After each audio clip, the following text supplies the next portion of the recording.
नमस्कार दोस्तों, आप सभी लोगों का स्वागत है आप सबके अपने चैनल बीपीएससी स्टडी आईक्यू पे।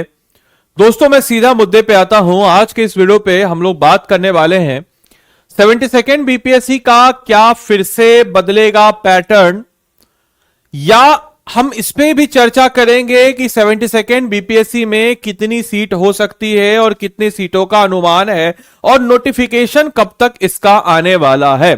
विथ दैट साइंटिफिक अप्रोच और जो हमारा ट्रेंड है उसके आधार पर मैं आपको बताने वाला हूं। तो कोई भी ऐसी चीजें नहीं है, ये मत समझिएगा कि सर ऐसी बस कोई भी चीज को बताने वाले इस वीडियो में। तो इस वीडियो को आप सब लोग अंत तक देखिएगा। तो एक ही करके अपने प्रश्नों को लेते हैं। तो सबसे पहले हम बात करते हैं क्या फिर से बदलेगा पैटर्न 72nd बीपीएससी में। तो आइए जरा ट्रेंड को एनालाइज हम करते हैं और उसके आधार पर हम आपको बताते हैं।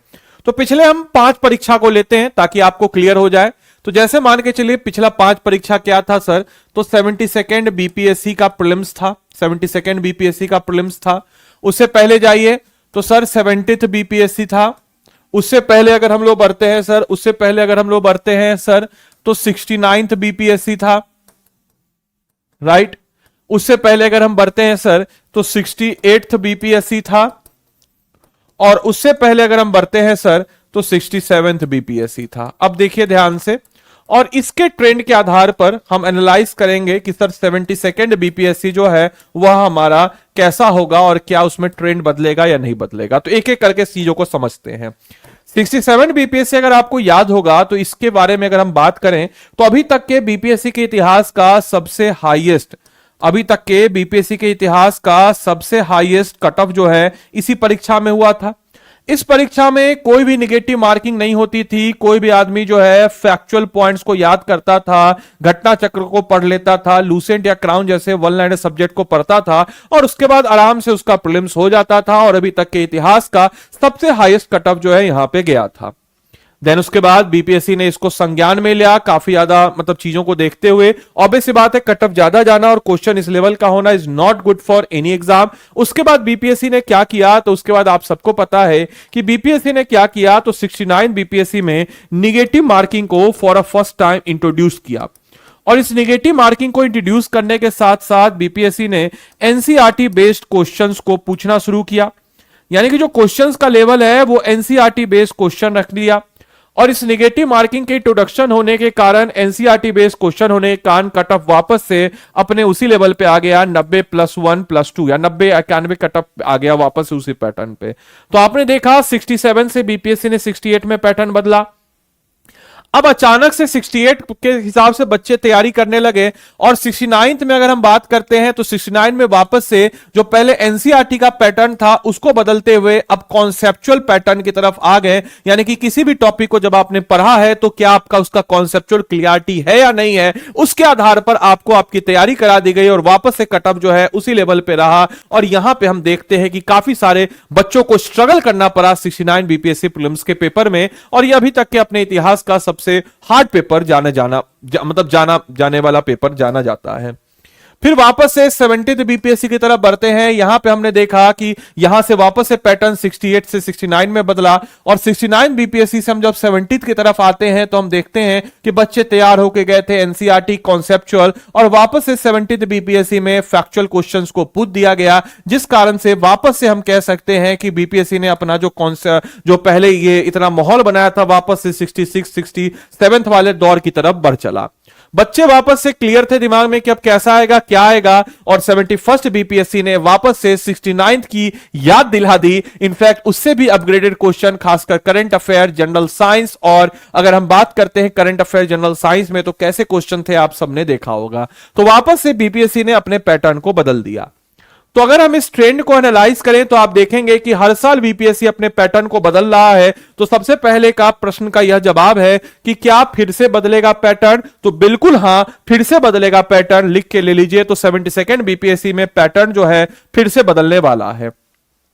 अभी तक के हम अगर पैटर्न को एनालाइज करते हैं तो आप देखिएगा कि अब पैटर्न को एनालाइज अगर हम करते हैं तो आपको इस चीज को इंश्योर करना है कि आप जो है कॉन्सेप्चुअल क्लियरिटी के साथ साथ फैक्चुअल नॉलेज के साथ साथ एनसीईआरटी बेस्ड नॉलेज, इन तीनों को आपको साथ लेकर के चलना होगा, तब जाकर के आपका प्रीलिम्स क्लियर होगा। इस चीज को तो आप इंश्योर कर लीजिए। तो 72nd बीपीएससी में आपको इस तीनों का एक संगम लेके चलना होगा, और एक स्टैंडर्ड को बीपीएससी मेंटेन कर रहा है, तो हां फिर से बदलने वाला है पैटर्न, इस चीज को दिमाग में रखना है। Now the next question is कि सर सीट्स कितनी हो सकती है। आइए अगले क्वेश्चन का जवाब देते हैं कि सर सीट्स कितनी हो सकती है। तो देखिए, आपको पता होगा या नहीं पता होगा, तो आपको बताते चले कमर्शियल टैक्स ऑफिसर, आपको बताते चले एक पोस्ट है जो नया पोस्ट है, आप जिसके बारे में मैंने इससे पहले वीडियो भी बनाया था, कमर्शियल टैक्स ऑफिसर, जिसको हम लोग सीटीओ के नाम से भी जानते हैं। कई बार आपने मुझसे भी सुना होगा और कई टीचरों से और कई जगह आपने देखा होगा। इस सीटीओ की लगभग अगर हम बात करते हैं तो 420 सीट्स थी, और इन 420 सीट्स को 71st बीपीएससी में जोड़ा जाना था, बट किन्हीं कारणों से ये सीट्स की याचना जो है नहीं पहुंच पाई, जिस कारण से इस सीट्स को इस 71st बीपीएससी में नहीं जोड़ा गया। तो इस कारण से 420 सीट जो है ये वैकेंट है। तो स्वाभाविक सी बात है कि 420 सीट वैकेंट है, तो ये सीट तो आपकी आएगी ही आएगी।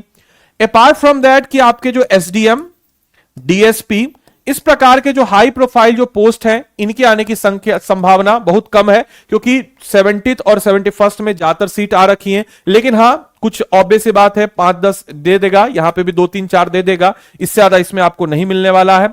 इसके अलावा दोस्तों अगर हम अन्य पोस्ट की बात करते हैं, जो बहुत सारे अन्य पोस्ट होते हैं जो लेवल 7 या फिर लेवल 9, अच्छा सीटीओ लेवल 9 का जॉब है, फॉर योर काइंड इंफॉर्मेशन आपको बताते चले, अन्य बहुत सारे ऐसे पोस्ट होते हैं जो बीपीएससी कराता है। तो कुल मिला जुला करके 100 से 200 तो आपको मिलेंगे ही मिलेंगे। और कुछ आगे बढ़ते एड ऑन कराते कराते, क्योंकि चुनाव अभी खत्म हुआ और चुनाव के बाद या पहली वैकेंसी होगी बीपीएससी की, तो ऐसा यह भी देखा गया है कि चुनाव के बाद वाली जो पहली वैकेंसी होती है ना, उसमें सीट्स आपको ठीक ठाक नजर आएंगे। तो याद रखिएगा 420 तो यही हुआ, 520, 620 और मोटा मोटी मान के चलिए कि 700 प्लस सीट जो है आपको यहां पर देखने को नजर आने वाला है। सीधा सीधा इक्वेशन है, 420 और 100 से 200 आपको अन्य सीट होगा। इसके अलावा दोस्तों 40-50 सीट लास्ट तक आते आते एड ऑन ही हो जाता है, तो इसको अगर हम 200 भी मानते हैं तो 620, और फिर उसके बाद हम इसमें 40-50 बाद में ऐड करेंगे तो 670 के आसपास आपको सीट जो है अमूमन जो है नजर आ ही जाएगी इस परीक्षा में। इसको दिमाग में रखना है। तो यानी कि अगर हम लोग बात करते हैं कि 72nd बीपीएससी में एक एवरेज भी कम ही मान के चलते हैं, तो 600 प्लस सीट तो आपको नजर आ ही जाएगा। इस चीज को दिमाग में रखना है।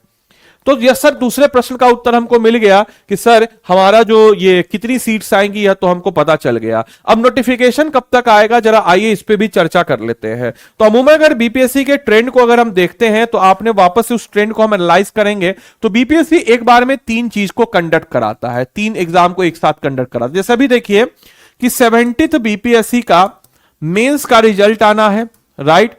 मेंस का रिजल्ट आपको मोस्ट प्रोबेबली देखिए कि नवंबर के लास्ट वीक या फिर हम यूं कहा जाए तो दिसंबर के पहले वीक में आ जाएगा।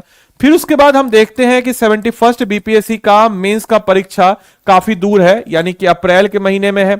और 70th बीपीएससी का फाइनल रिजल्ट जो है मोस्ट प्रोबेबली रखिए कि फरवरी के महीने तक फाइनल रिजल्ट 70th बीपीएससी का आ जाएगा। तो जैसे ही फाइनल रिजल्ट फरवरी मार्च में आएगा, 72nd बीपीएससी के लिए जो है आपको सुगबुगाहट तेज हो जाएगी और अपना कैलेंडर बीपीएससी जारी कर देगा। और उस कैलेंडर में, क्योंकि हर 4 महीने में जारी करता है कैलेंडर, तो अक्टूबर में जारी किया है, तो नवंबर, दिसंबर, जनवरी, फरवरी में रिजल्ट के बाद अपना कैलेंडर जारी करेगा और उसमें जो है 72nd बीपीएससी के बारे में मेंशन आपको कर देगा। और उसके बाद मोस्ट प्रोबेबली रखिएगा आप लोग सारे बच्चे कि जून तक आपका नोटिफिकेशन आएगा और एग्जाम जो है आपका सितंबर 30 को ही 72nd बीपीएससी का हो जाएगा। तो आई होप कि ये तीनों प्रश्न का उत्तर जो है मैंने आपको दे दिया है और आपके ऊपर है कि अब आपको अच्छे से तैयारी करना है। समय आपके पास भरपूर है। मेंस पॉइंट ऑफ व्यू से हमेशा तैयारी का एक, क्योंकि आपके पास अभी समय है, तो मेंस पॉइंट ऑफ व्यू से अच्छे तरीके से तैयारी कीजिए। या तो खुद से तैयारी कर लीजिए या फिर आप सेल्फ स्टडी करके, जो बहुत सारे स्ट्रेटजी वीडियो भी हम बना के देते हैं, उसका आधार पे कर सकते हैं। कोई फोर्स नहीं है आपके समक्ष कि आपको पेड कोर्स में ही आना है, ऐसे आना है। आप जैसे चाहे वैसे कर सकते हैं। जैसे अब आपको कुछ उदाहरण दिखाते हैं कि जैसे देखिए मेरा मेंटरशिप होता है, जैसे फॉर एग्जांपल कि हम लोग पेड कोर्स में कैसे कराते हैं। आपको हम ज्यादा कुछ बोलेंगे नहीं, सिंपल सा देख लीजिए कि जब हम आपको बोलते हैं मेरा मेंटरशिप मिलेगा, तो देखिए कुछ बच्चों का देखिए कैसे बच्चे अपना आंसर लिखते हैं। उन बच्चों का आप अगर रिव्यू देखेगा ना, तो आपको खुद रियलाइज हो जाएगा कि सर वाकई में मेहनत करते हैं। जैसे कोई बच्चा अगर मेरा मेंटरशिप लिया हुआ है, देखिए एक रिव्यू देखिए ध्यान से, ये देखिए, dear sir, I hope you are doing well, एकदम बिल्कुल जेन्युइन बच्चा है। Please find the attach essay for evaluation, kindly share your valuable feedback so that I can improve my essay writing. Note, I have watched your every essay classes. I would like to share my feedback regarding your essay classes. Your teaching methodology has been extremely beneficial for me. Earlier, गरियाने से पहले पढ़ लीजिएगा, क्योंकि काफी बच्चे होते हैं जो कोई मतलब नहीं है, आज तक कभी कोई पेड कोर्स नहीं लिए, लेकिन मास्टर को गरियाना है कि भाई मास्टर पेड कोर्स बेचने आ जाता है। अरे भाई, बेचने क्या आ जाता है? क्या बेचने? मेहनत करते हैं, पढ़ाते हैं, और बहुत ही अच्छे से पढ़ाते हैं, और जो पढ़ाते हैं उस पढ़ाने का हम पैसा ना लें, हमारा घर कैसे चलेगा?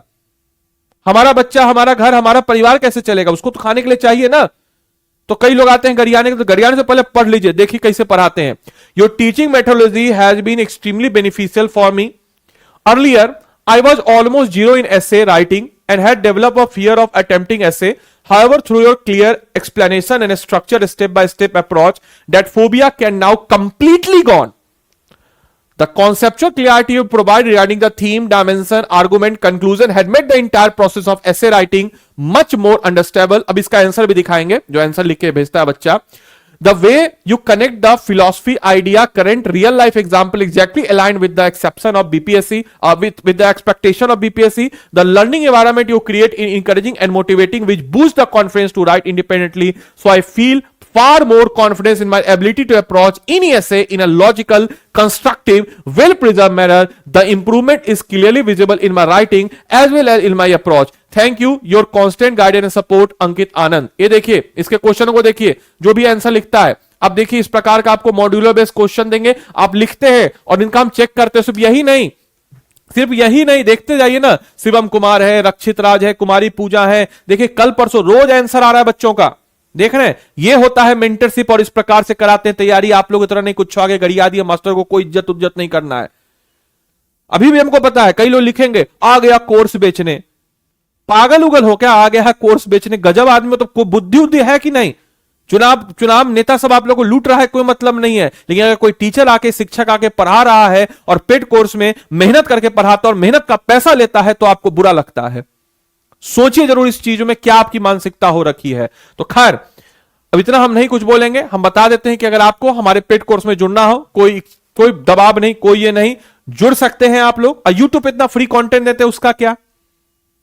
यूट्यूब पे इतना फ्री कंटेंट देते हैं, उसका क्या? खराब पढ़ाते हैं क्या यूट्यूब पे? देखिए 10 बजे इम्तियाज अहमद लाइव क्लास, कितने बच्चे आते हैं, क्या क्लास का लेवल रहता है, किसी भी टीचर का देख लीजिए हमारे चैनल पे।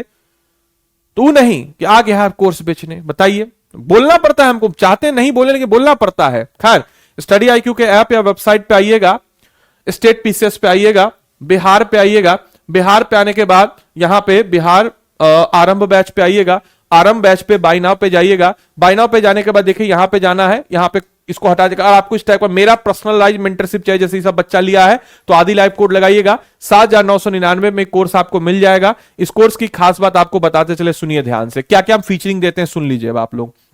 देखिए, हम लोग इस कोर्स में शुरू कर रहे हैं हिस्ट्री से, और याद रखिएगा आज लर्निंग डे सेल का आखिरी ओवर है, 7,999, कल से 14,000 हो जाएगा, सीधा सीधी। तो हिस्ट्री से हम लोग इसमें शुरू करेंगे। अब इस हिस्ट्री में जैसे लेटर सपोज कि आपको कोई भी टॉपिक पढ़ाया गया, NCM नॉन कॉपरेशन मूवमेंट पढ़ाया गया। अब नॉन कॉपरेशन मूवमेंट जैसे ही आपको पढ़ाया गया, इसका आपको मास्टर पढ़ाया, मास्टर को पढ़ने के बाद आप क्या कीजिएगा, तो हैंड रिटेन नोट्स बना लीजिएगा। हैंड रिटेन नोट्स बनाने के बाद इस बैच में आपको एक मेंटोर मिलेगा। मेंटोर क्या करेगा, जो कि प्रोफेशनल मेंटर होगा और हाईली प्रोफाइल मेंटर होगा। मतलब ऐसा नहीं हम लोग मेंटर को रखते हैं कोई भी इधर उधर एरा गैरा, इंटरव्यू में अच्छा खासा एक्सपीरियंस मेंटर होता है, जो आपको गाइड करेगा कंटिन्यूअसली 24/7। पिछले बार भी हम लोग के मेंटरशिप ग्रुप से 2 बच्चा का सिलेक्शन हुआ, 2 मेंटर हमारे सिलेक्ट हुए। तो समझ सकते हैं किस लेवल का मेंटर हम लोग रखते हैं। ये मेंटर क्या करेगा, इससे रिलेटेड आपको MCQ करवाएगा, प्रीवियस ईयर क्वेश्चन करवाएगा, उसके बाद आपको इससे रिलेटेड क्रक्स नोट्स दे देगा। NCERT में बोलेगा ये चैप्टर इस क्लास का है, उसका आपको वीडियो प्रोवाइड करेगा, आप उसको देखेंगे। इसके बाद आपको आपके पोर्टल पे क्वेश्चन देगा, उसका मॉडल आंसर देगा। उसके मॉडल आंसर को आप पढ़ करके एक ब्लैंक शीट पे दीजिएगा, जैसे एक बच्चा लिखा वैसे आप आंसर को लिख के भेजिएगा। और जैसे आप उसके आंसर को लिख करके भेजिएगा, मेंटर चेक करेगा। पहली बार में आप अच्छा नहीं लिखेंगे तो स्वाभाविक सी बात है आपको दोबारा देगा। अब इसके बाद आता है मेरा मेंटरशिप। यानी कि आदि लाइव जब आप कोड लगाते तो मेरा एडिशनल फैकल्टी मेंटरशिप मिलेगा, आदि लाइव ही कोड लगेगा तो मेरा मेंटरशिप मिलेगा। इसके बाद दोस्तों यहां पर आप अगर आदि लाइव कोड लगाते हैं तो ये मेरा मेल आईडी है, इस मेल आईडी पे 24/7 मैं आपके लिए अवेलेबल रहूंगा, aditya.vaibhav@studyIQ.com। और फिर उसके बाद दोस्तों मैं 24/7 यहां पे आपके लिए अवेलेबल रहूंगा studyIQ.com पे, और मैं आपके चेक करके दूंगा, आपको फीडबैक दूंगा। और इसके बाद जो है आपका जो है ये टॉपिक जो है जैसे एनसीएम मोमेंट आपका प्रीलिम्स और मेंस दोनों पॉइंट ऑफ व्यू से तैयार हो जाएगा। और दोस्तों इसी को हम लोग कहते हैं इंटीग्रेटेड अप्रोच, और यही से इंटीग्रेटेड अप्रोच से हम लोग बीपीएससी के 750 प्लस टॉपिक्स को 1100 प्लस घंटे की लाइव क्लासेज में, चाहे पॉलिटी हो, ज्योग्राफी हो, इकोनॉमिक्स हो, हिस्ट्री हो, करंट अफेयर्स हो, जनरल साइंस हो, या फिर अगर हम लोग बात करते हैं मैथ्स हो, रीजनिंग हो, बिहार स्पेशल हो, सारे के सारे टॉपिक्स को हम इसमें आपको कवर अप करा देंगे। और ये सब कुछ आपको मिलेगा 7,999 में। याद रखिएगा, अन्य जानकारी के लिए आप 9289996924 नंबर पर कॉल कीजिएगा और बोल दीजिएगा इनको कि हमको आदि लाइव कोड ही लगाना है, या फिर हमको आदित्य सर का ही मेंटरशिप लेना है, हमको आदित्य सर के ही मेंटरशिप में रखिएगा। बाद में मत बोलेगा सर आपका मेंटरशिप नहीं मिला, आप तो बोले थे। आदि लाइव कोड लगेगा तभी आपको मेरा मेंटरशिप मिलेगा, सीधा सीधा आपको क्लियर कट बता देते हैं। तो जाइए अपनी तैयारी को मजबूत कीजिए। बाकी मिलते हैं हम लोग अगले सेशन में, तब तक के लिए सारे बच्चों को bye bye, take care, thank you and thanks for watching this session. Thank you.